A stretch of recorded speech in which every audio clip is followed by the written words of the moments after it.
घर पे एक स्कूटी रखी हुई थी। उस पे बैठकर सासू माँ शारदा चिल्ला के कहती है, बहू जल्दी आओ, एक तरफ सारे लोग दुकान खोल चुके हैं और 11 बज रहे हैं, हम हैं कि घर पर ही बैठे हुए हैं। इस तरह से वो चिल्ला कर कहती है।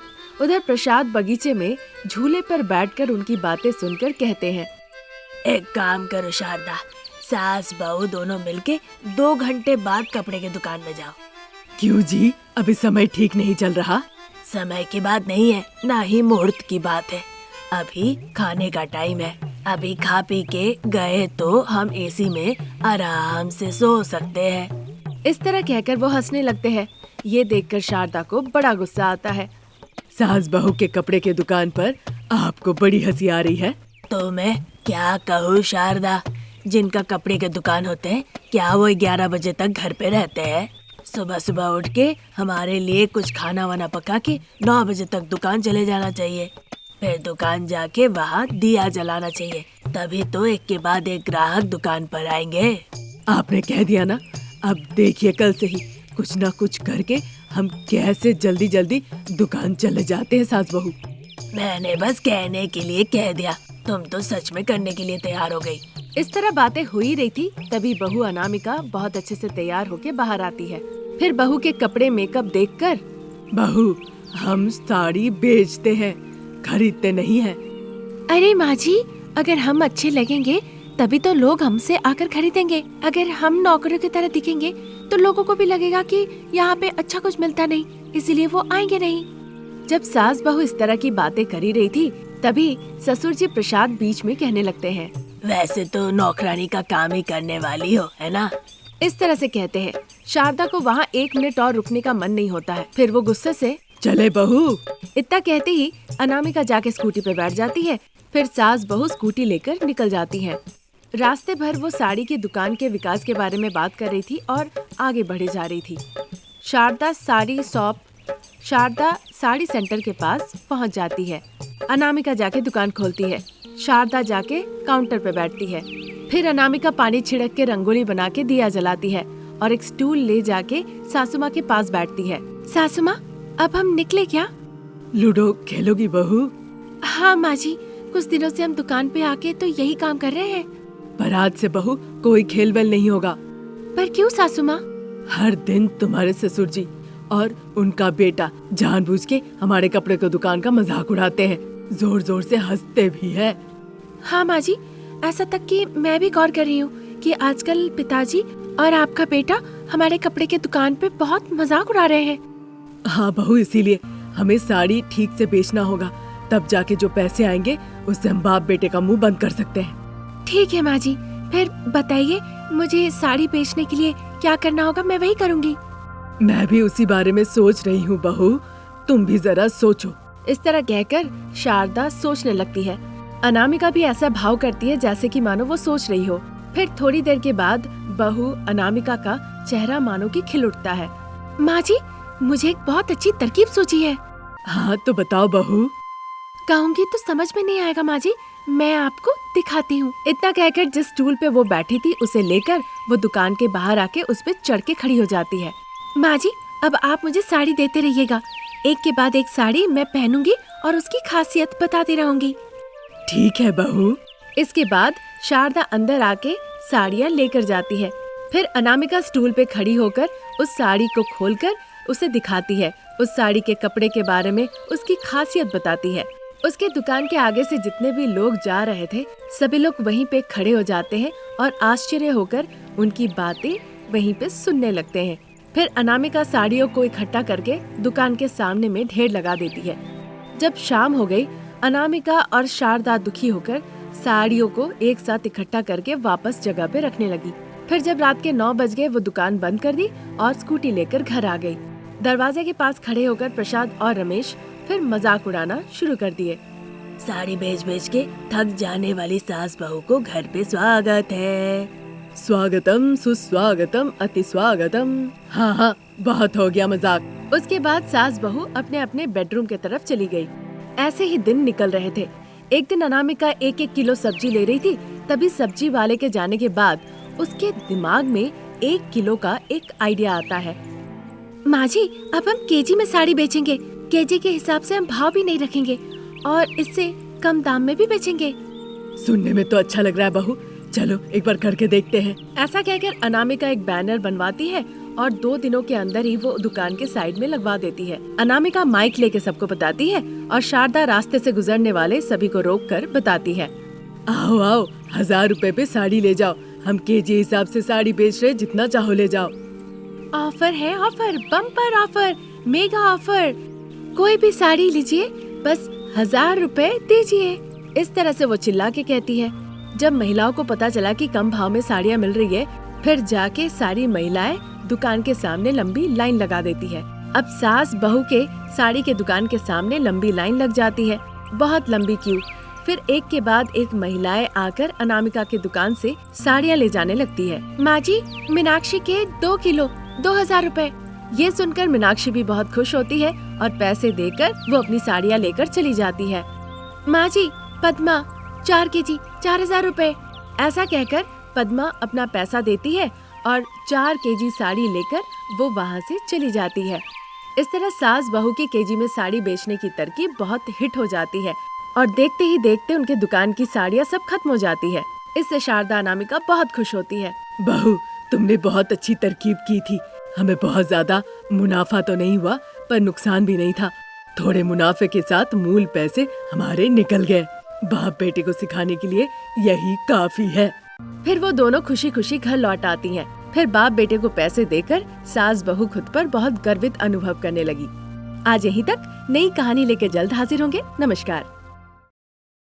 कंजूस सासू माँ शारदा क्योंकि टमाटर के भाव बढ़ रहे थे, इसीलिए फ्रिज को उठा के सीधा हॉल से बेडरूम में ले आती है। फिर वो फ्रिज खोल के देखती है, पूरा फ्रिज टमाटर से भरा हुआ था। उसे देखकर मेरी बहू जो टमाटर के लिए पागल है, वो इतने टमाटर खरीद के लाके फ्रिज में भर दी, उन पैसों से जो पैसे उसके भाई ने दिए थे, ताकि वो जब मन तब टमाटर खा सके। मुझे बस चिंता है कि टमाटर के भाव बढ़ रहे हैं और इधर तुम कह रही हो टमाटर खाओगी। अब देखो कैसे खाती हो। ऐसा सोचकर उसने सिर्फ फ्रिज में ताला ही नहीं लगाया, बल्कि उसे धागे से बांध दिया और एक धागे का छोड़ अपने हाथ में पकड़ के बिस्तर पे बैठ गई। उसी दौरान प्रसाद ऑफिस से लौट आए और अपने कमरे में जाकर देखा। ये क्या शारदा, फ्रिज को हॉल से सीधा बेडरूम में ले आई हो, ऊपर से एक रस्सी भी बांध के रखी हो। टमाटर के भाव आसमान छू रहे हैं। तो हम टमाटर खाना बंद कर देंगे, लेकिन तुम फ्रिज को उठाकर हॉल से बेडरूम में क्यों ले आई? क्योंकि तुम्हारी टमाटर पागल बहू आज रात मायके से लौट के आ रही है। अच्छा, तो कंजूसी के साथ साथ तुम्हारा दर्द इसलिए बढ़ा हुआ है। अरे, इसे कंजूसी नहीं कहते हैं, बचत कहते हैं। आगे का भी सोचो। तुम्हारी इस कंजूसी और बचत को मेरा कोटि कोटि नमन। अभी मुझे भूख लगी है, उठ के कुछ बनाओगी या फिर बैठे बैठे यही सोचोगी कि टमाटर की सब्जी बन रही है और वही सोच के पेट भर जाएगा?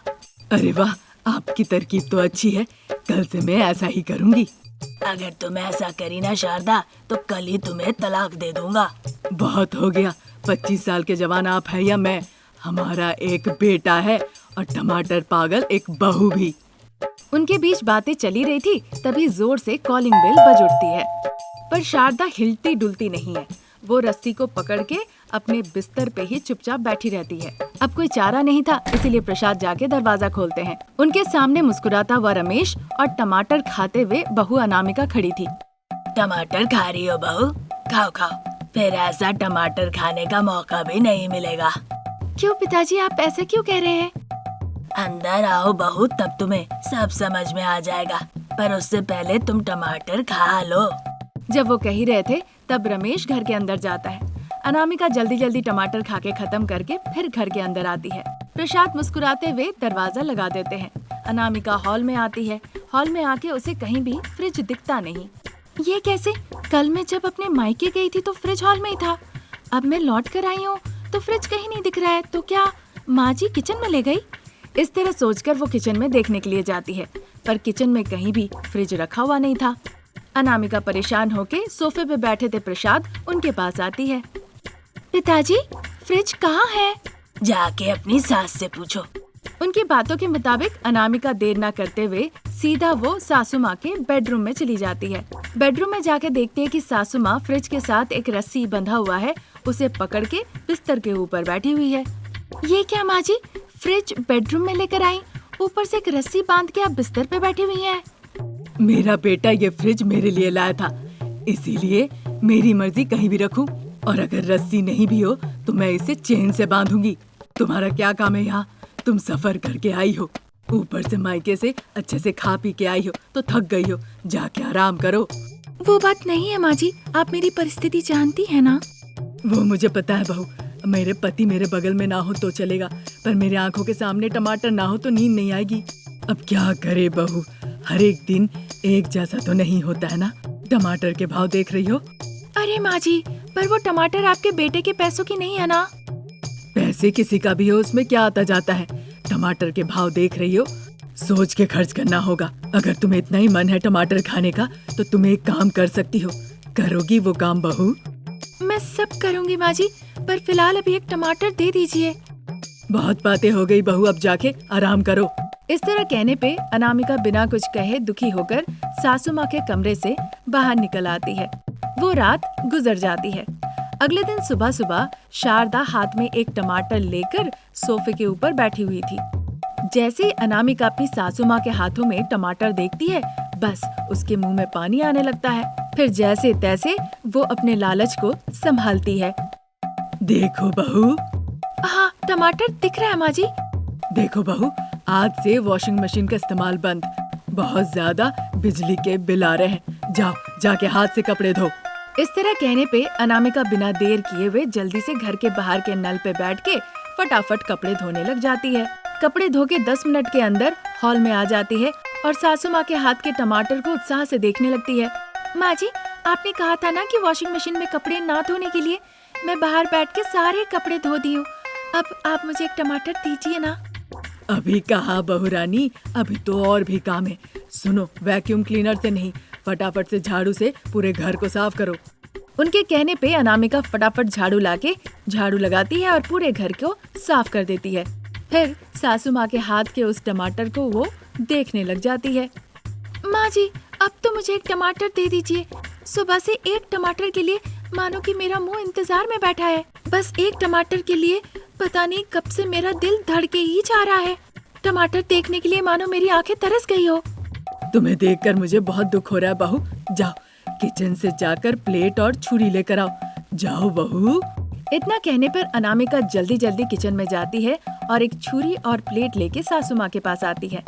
टमाटर खाने के लिए तुम में कितना उत्साह है। इस तरह कहकर चाकू से एक टमाटर का 4 हिस्सा करती है शारदा। इस तरह छोटे छोटे टुकड़ों में टमाटर क्यों काट रही है माँ जी? ताकि तुम्हें खाने में आसानी हो बहू। अच्छा ठीक है माँ जी। इस तरह कहकर अनामिका प्लेट पकड़ के इंतजार करती है। शारदा एक टमाटर का 4 हिस्सा करती है और उसमें से एक हिस्सा अनामिका के प्लेट में देती है। अनामिका एक बार अपने प्लेट के टमाटर को देखती है और एक बार सासू माँ के चेहरे को देखती है। ये बहुत गलत बात है माँ जी, आपने कहा तो मैंने सारा काम किया ना। मैंने भी तो टमाटर दिया ना। ये टमाटर का टुकड़ा है माँ जी, टमाटर नहीं है। टुकड़ा होने से क्या हुआ, टमाटर तो है ना बहू। इतना कहकर सासू माँ वहाँ से चली जाती है। सासू माँ की हरकत देख के अनामिका को बड़ा गुस्सा आता है। कंजूस सासू माँ नरक में जाए। इतना कहकर वो टमाटर का एक टुकड़ा खा के ही मनी मन खुश होती है। पर सवाल ये है कि टमाटर के लिए असली पागल कौन है, सासू माँ या बहू रानी? आज यहीं तक। नई कहानी लेके जल्द हाजिर होंगे। नमस्कार।